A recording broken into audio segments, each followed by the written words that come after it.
Hello, fellow enthusiasts. This is Fat E, currently having a coffee and donut, This is Big D, and we're the the End end Zone zone enthusiast. Enthusiasts. Grinding.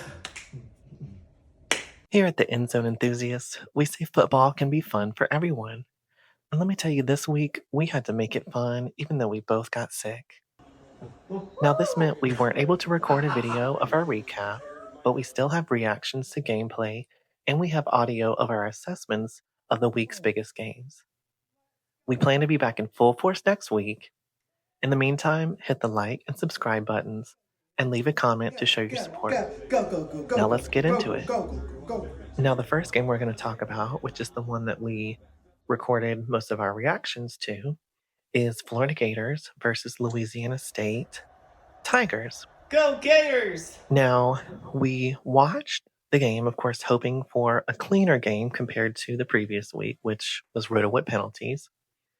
And of course, Florida Gators were the obvious underdog, especially since the game was away and LSU came in ranked number 3.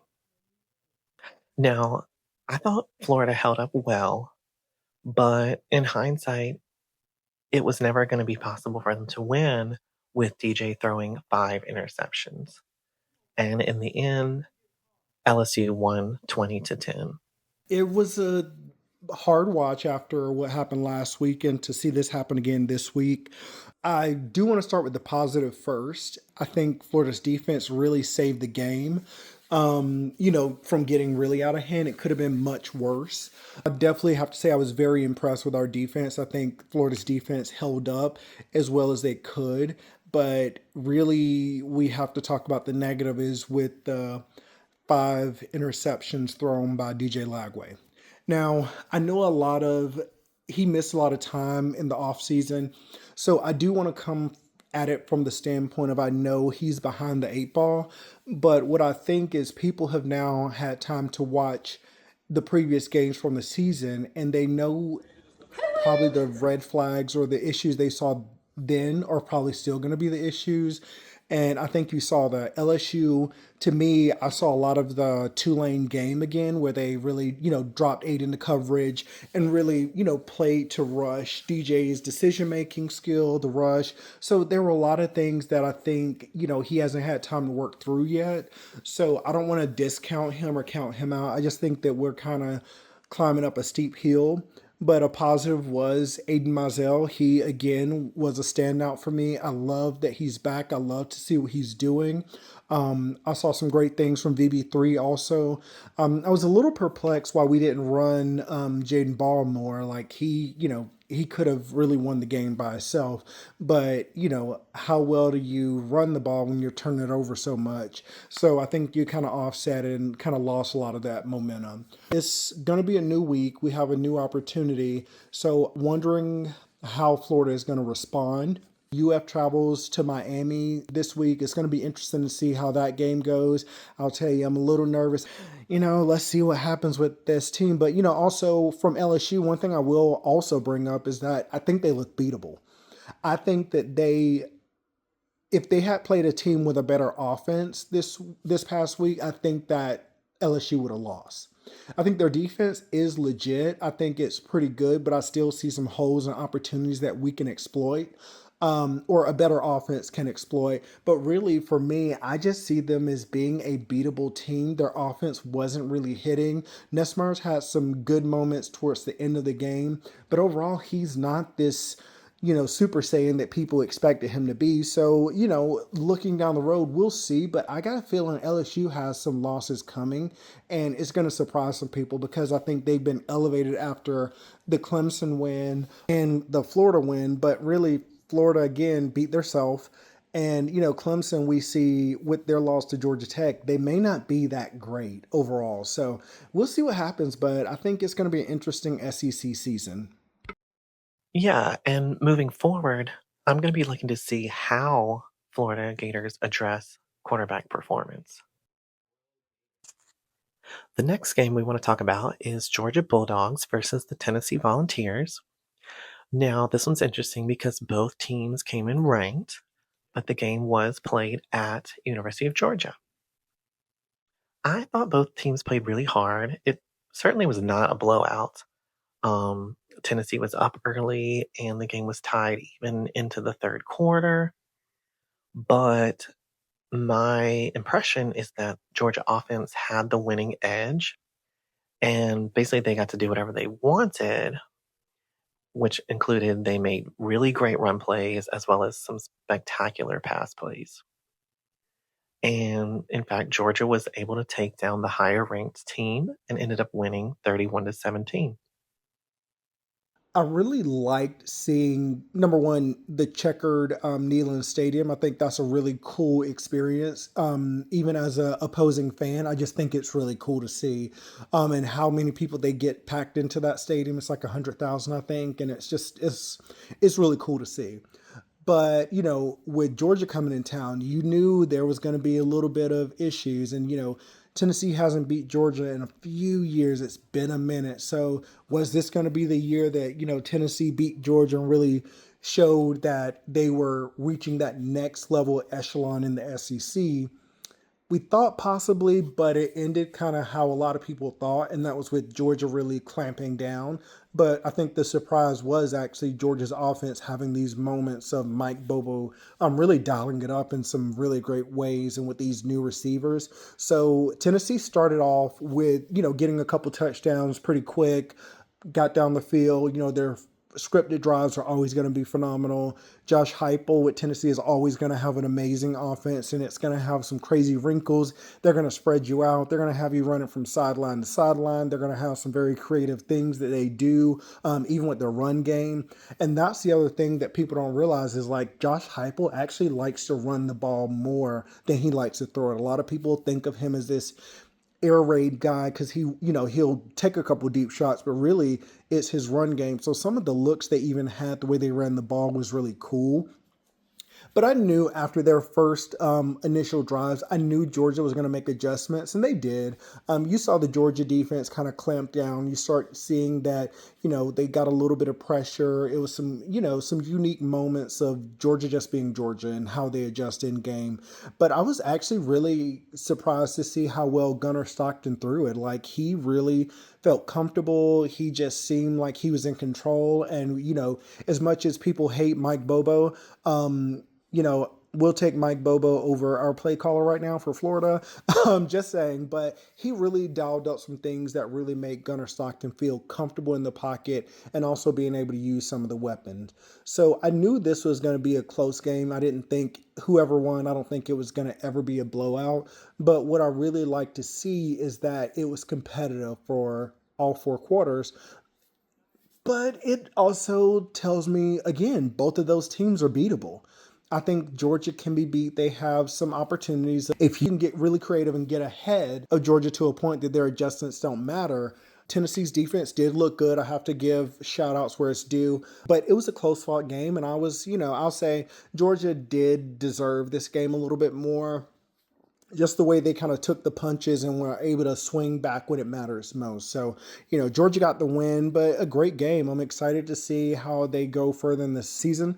Tennessee is going to be interesting because they still have some hard games ahead. They play Alabama. They do play Florida. I'll have to look at their schedule, but they have a pretty big season ahead. But also, Georgia has to play Alabama and they have to play Florida later in the season. So it's going to be interesting to see how both of these teams do. But I think both of them have really good opportunities to get to the SEC championship based on what I've seen this weekend. So, good job to Georgia. Tennessee, that's still there's nothing to hang your head about. Y'all still did amazing. So we'll see what happens going into the season.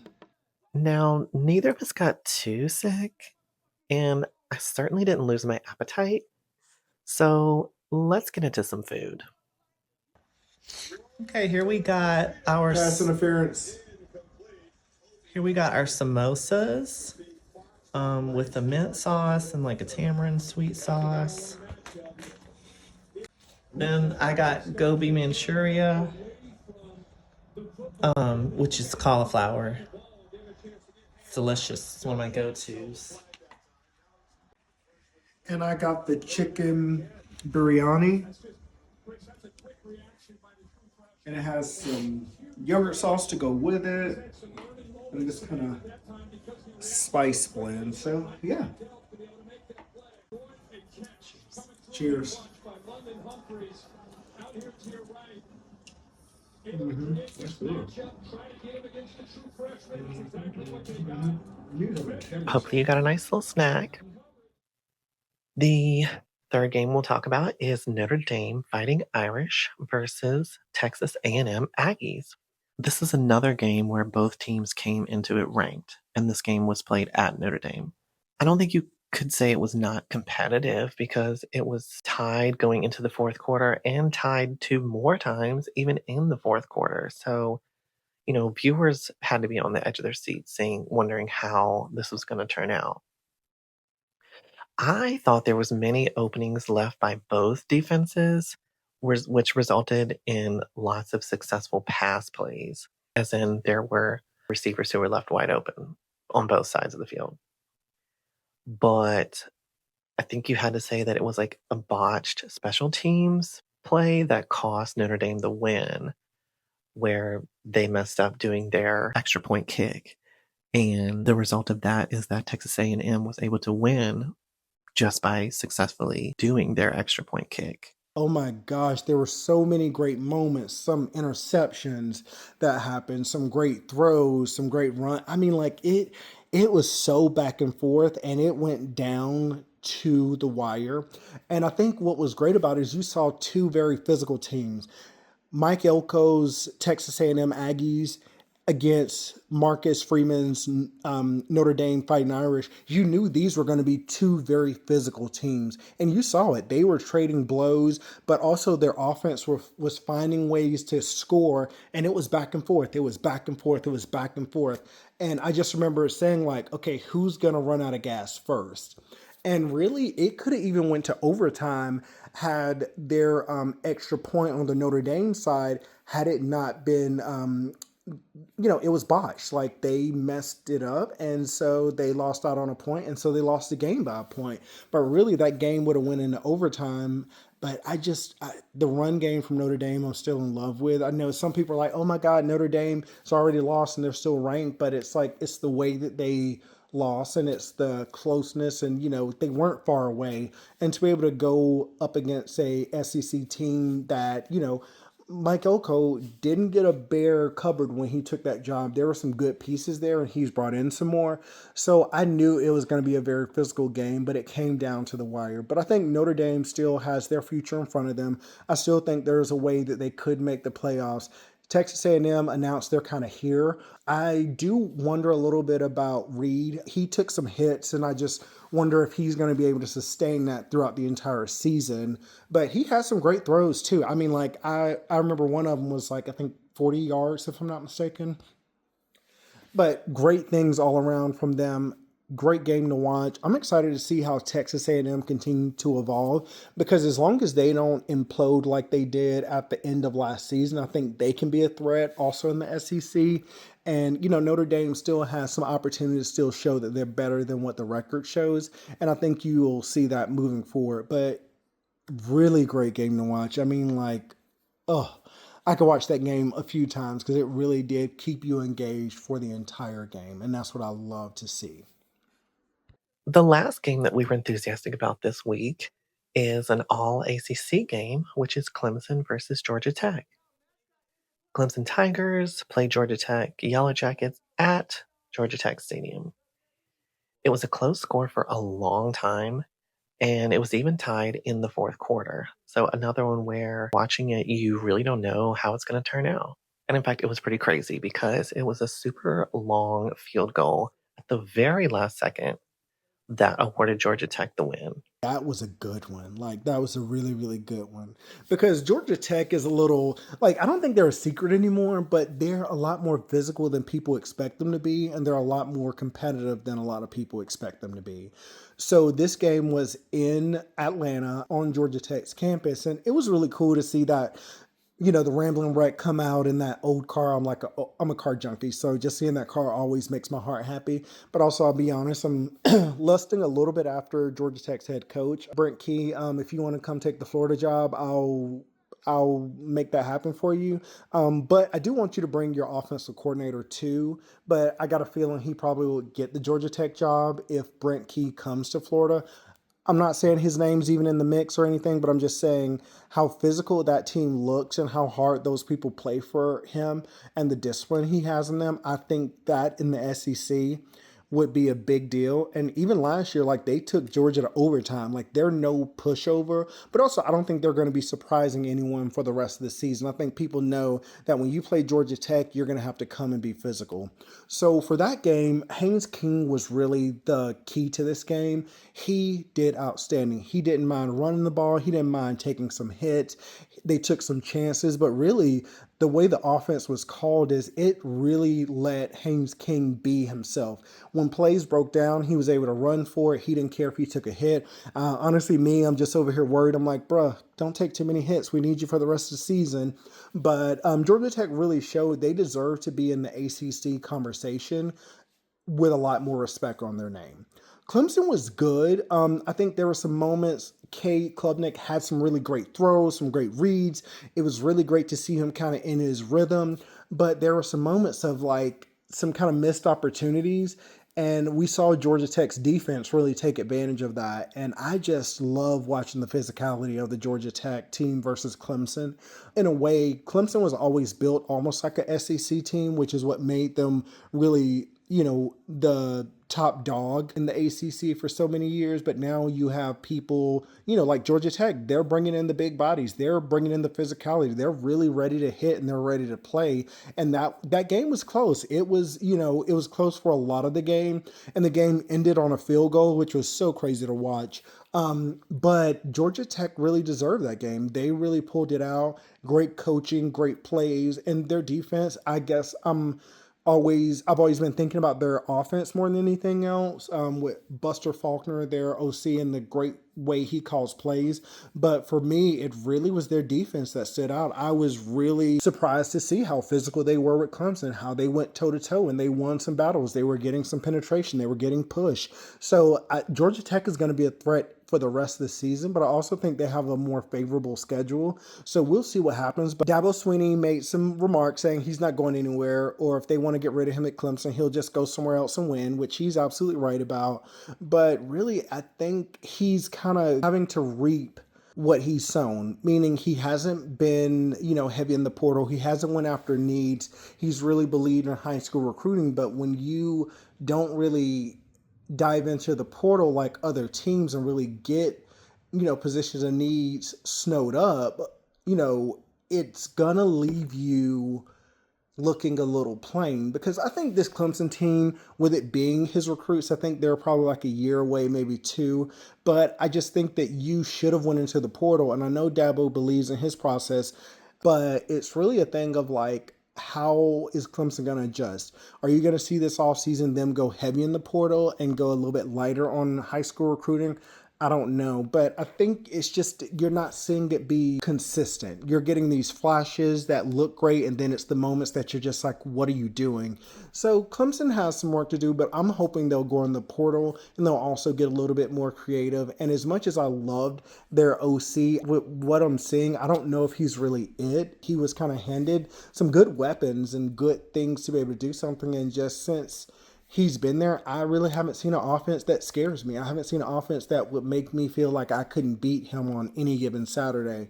So we'll see where it goes from here, but I know there's been a lot of wind taken out of Clemson. I know a lot of people had Clemson picked to be the ACC champion, but it doesn't look like that's going to happen this season.